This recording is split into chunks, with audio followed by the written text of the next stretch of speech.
क्या आप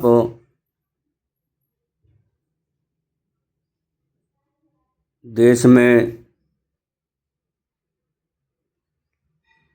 अमन, चैन और शांति चाहते हैं? क्या आप सभी समानता का अधिकार जो भारतीय संविधान में प्रदत्त है उसको पूर्ण रूप से हासिल करना चाहते हैं? कि आप अंधविश्वास, पाखंडवाद, जातिवाद, छुआछूत, गैर बराबरी से मुक्त होना चाहते हैं? अगर हाँ, तो आपने बहुजन महापुरुषों की विचारधारा पर चलकर और चलने का आपने प्रतिज्ञा किया है कि हम लोग महापुरुषों के नाम से भिन्न भिन्न संगठन बना के अपना राग अलग अलग अलापते रहें। अगर हम सभी अपना अपना राग अलग अलग अलापते रहेंगे तो क्या महापुरुषों की विचारधारा को हम पूरा कर सकते हैं? क्या हम बाबा साहब अम्बेडकर के उस सपने को पूरा कर सकते हैं? जो लोग राजनीतिक प्लेटफार्मों से अपने नारे लगाते हैं कि बाबा साहब का मिशन अधूरा, हम करेंगे पूरा। जो भी राजनीतिक दल है वो कहता है कि हम करेंगे पूरा, उसके नेता का नाम लेकर कहते हैं कि वो करेंगे पूरा। तो आज देश की धरती पर कितने राजनीतिक दल हैं जो अपने आप को महापुरुषों की विचारधारा को पूरा करने की बात करते हैं, लेकिन वो विचारधारा पूरी नहीं हो पा रही है। क्यों नहीं हो पा रही है? क्योंकि बाबा साहब अम्बेडकर और बहुजन महापुरुषों के नामों से जो संगठन बने हैं वो संगठन अपने आप को कभी एक दूसरे से मेल नहीं खाते हैं, कभी एक दूसरे के साथ समझौता और पैक्ट नहीं बनाते हैं। इस देश की धरती पर आपको आपकी विचारधारा के विरोधी, मानवता के विरोधी, जातवाद के पक्षधर, पाखंडवाद के पक्षधर, छुआछूत के पक्षधर ऐसे संगठन जैसे आरएसएस है और आरएसएस से जन्मी तमाम संगठन हैं और उसका राजनीतिक दल बीजेपी जैसे है जो भारत के संविधान की खुलेआम आलोचना करते हैं और बाबा साहब अम्बेडकर का भी विरोध करते हैं। उसके बाद भी हम लोग सचेत नहीं हो पा रहे हैं। आज भारतीय संविधान के रहते हुए जब वो इतना कर रहे हैं तो तब भी हम सचेत नहीं हो पा रहे हैं। हम सचेत होंगे कब? क्या इस देश में आपको संविधान को जिंदा रखना है या संविधान को ख़त्म कराने का काम करना है? क्योंकि आपके दुश्मन तो पूर्ण रूप से संविधान को ख़त्म करना चाहते हैं और वो हिंदू राष्ट्र की घोषणा उसके साधु संतों के द्वारा की जा रही है। उनके नेताओं के द्वारा भी हमेशा हिंदू राष्ट्र की वकालत की जाती है। तब बहुजन महापुरुषों की विचारधारा पर चलने वाले राजनीतिक दलों की जिम्मेदारी क्या है? उन सामाजिक संगठनों की जिम्मेदारी क्या है? क्या यही जिम्मेदारी है कि अपना अपना मंच अलग लगाते रहेंगे और अलग अलग टुकड़ों में चुनाव लड़ेंगे और अलग अलग टुकड़ों में चुनाव लड़के आप अपने वोट को डिवाइडेट करके भारतीय जनता पार्टी को जिताने का काम करेंगे। अगर इन षड्यंत्रकारी पार्टियों को आपके कारण ही वो जीतती हैं, उसका दोष आपके ऊपर लगाया जाता है, तो इस दोष को मिटाने का काम भी तो आपको ही करना पड़ेगा। जो पार्टी बहुजन समाज पार्टी, जिसके जन्मदाता बहुजन नायक कांशीराम जी थे, कांशीराम जी ने उनका नेतृत्व कुशलतापूर्वक किया और सारे देश भर में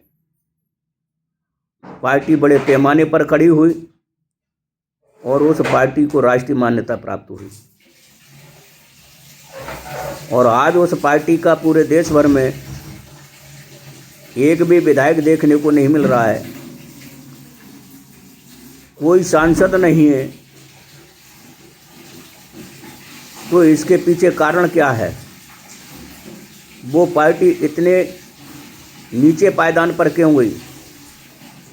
क्या इसमें जनता का दोष है?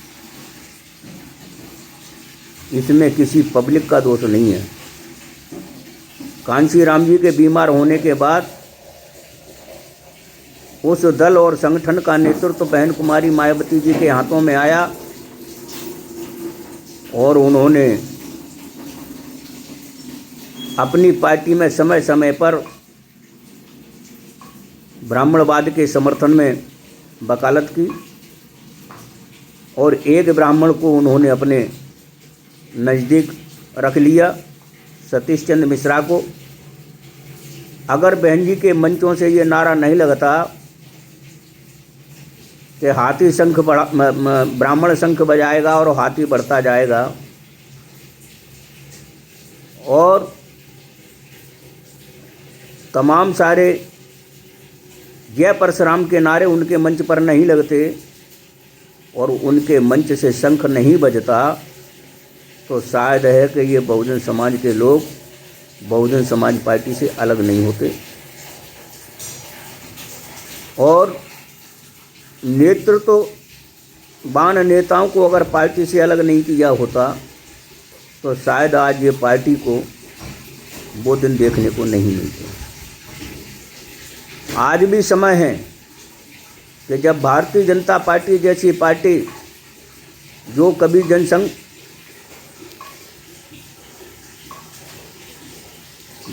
जनसंघ हुआ करती थी, उसके देश में 2 सांसद से कभी 3 नहीं बन पाए, तब उस पार्टी ने भी समझौतावादी नीति अपनाई और एक दूसरों से समझौता कर के आज वो पार्टी देश की ही नहीं दुनिया की एक सबसे बड़ी पार्टी बन गई, जो इतनी घटिया किस्म की पार्टी है, जो मानवतावाद के विरोधी पार्टी है, जो जातिवाद की पक्षधर पार्टी है, जो संविधान विरोधी पार्टी है, जो बहुजन महापुरुषों की विचारधारा की विरोधी पार्टी है, जो तथागत बुद्ध की आइडियोलॉजी के विरोधी पार्टी है। ऐसी पार्टी आज भारत की नहीं दुनिया की बड़ी पार्टी बन गई। तो उससे भी हम सबक सीखना चाहिए, हमें भी वही काम करना चाहिए। आज उत्तर प्रदेश सहित देश के बहुत सारे हिस्से में भीम आर्मी, आज़ाद समाज पार्टी जैसी पार्टी भी खड़ी है, और ख़ास करके उत्तर प्रदेश में तो आज ज़रूरत है कि उत्तर प्रदेश में हो, चाहे मध्य प्रदेश में हो, चाहे राजस्थान में हो, चाहे बिहार में हो, देश के किसी भी क्षेत्र में हो, सेम विचारधारा की पार्टियों को, हम ये नहीं कहते कि एक दूसरे में विलय हो जाएं, अगर विलय नहीं हो सकते हैं तो जिस तरह से भारतीय जनता पार्टी ने समझौतेवादी नीति अपनाई, उसी तरीके से आप लोगों को भी समझौता कर लेना चाहिए।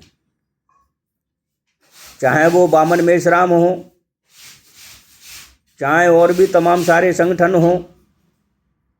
वामन मेश्राम का मामला जहाँ तक है, वो फेसबुक और व्हाट्सएप पर बहुत आता रहता है।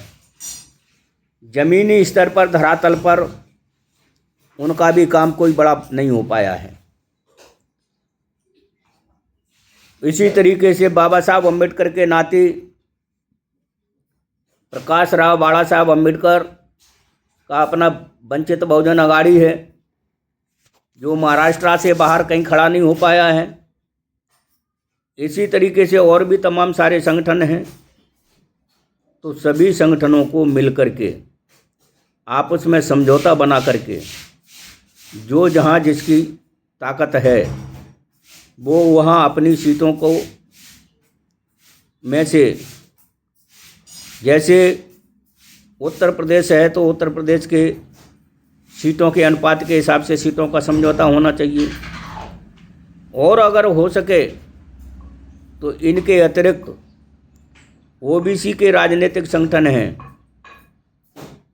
अगर उनका भी आपस में तालमेल बन जाए तो आपका पूरे देश भर में एक तीसरा मोर्चा खड़ा हो सकता है। मुस्लिम संगठनों को भी हम साथ में ले सकते हैं। ये अगर कर लिया जाए तो देश में आज हम जिनकी विचारधारा को बचाने की बात कर रहे हैं, उस विचारधारा को बचा ही नहीं सकते, उनके शासन सत्ता भी ला सकते हैं। ये सब कर लिया जाए तो, और अपने अपने निजी स्वार्थों के कारण आप लोग अगर आपसी समझौता नहीं बनाते, पैक्ट नहीं बनाते हो, तो इसका मतलब ये समझा जाएगा कि आप लोग भी किसी ब्राह्मणवादी शक्तियों के साथ बिके हुए हो।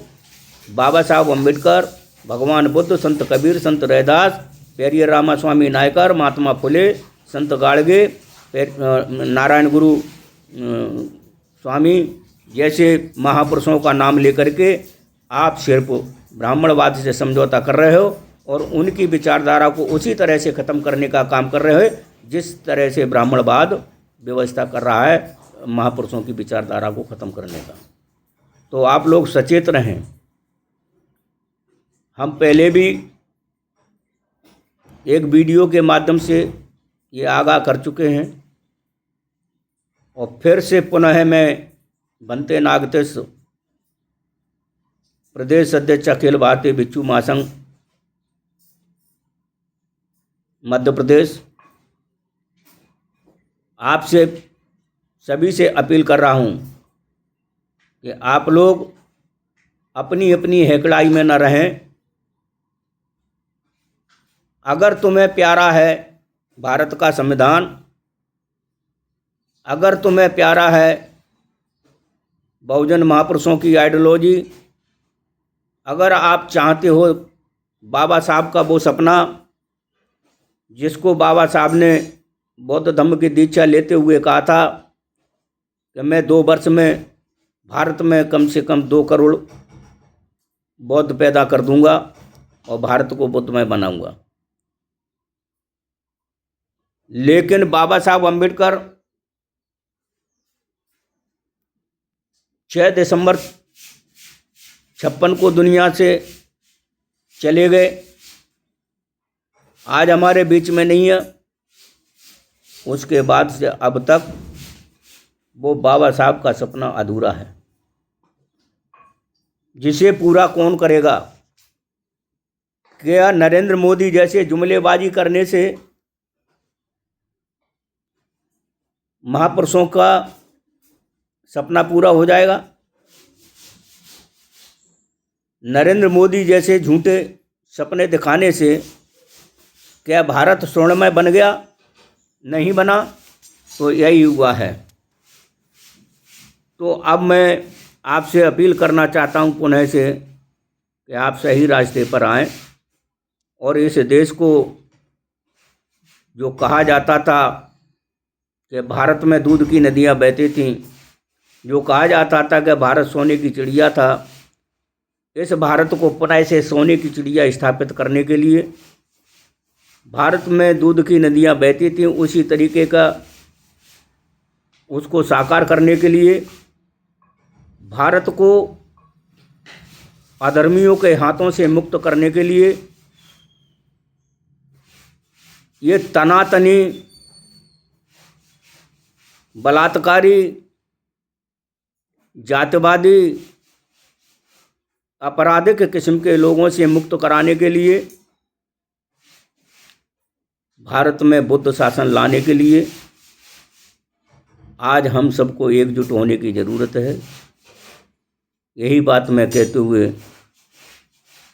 अपनी वाणी को विराम देता हूँ। इस पर अमल करें, और अमल नहीं किया तो कोई भी इस देश में संगठन ये चाहे कि मेरा अकेला चल जाएगा तो वो संगठन चला नहीं पाएगा। वो संगठन एक दिन ख़त्म हो जाएंगे और ये बहुजन समाज में जो चेतना पैदा हो रही है वो उसको बेचेतन करने का काम न करें, उसे चेतन ही बना रखें। आप सबको जीवन का मैं मंगल कामना करता हूँ कि आप सभी सुखमय हों, सभी निरोगी हों, सभी विद्वान हों, सभी बलवान हों, और सबका जीवन जिस तरह से चंद्रमा की शीतल रोशनी होती है